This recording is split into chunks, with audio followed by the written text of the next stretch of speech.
വിശുദ്ധ മത്തായിയുടെ സുവിശേഷം 25-ാം അധ്യായം 29-ാം വാക്യം. ഉള്ളവന് നൽകപ്പെടും, അവന് സമൃദ്ധി ഉണ്ടാകുകയും ചെയ്യും.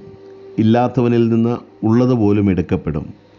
സ്വത്തിൻ്റെ കാര്യത്തിൽ മാത്രമല്ല നമ്മുടെ ചിന്ത ഈ ഭാഗത്തെത്തേണ്ടത്.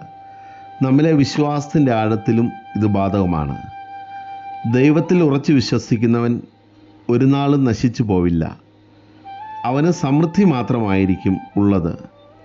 അല്പവിശ്വാസം ഉള്ളവനിൽ നിന്നാണ് എല്ലാം നഷ്ടമാകുക.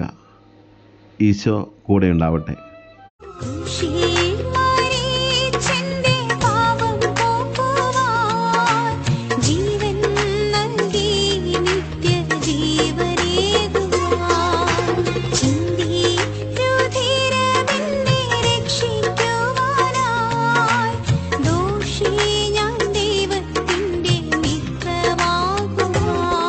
മനമേ നീ ഓർക്കുക എൻ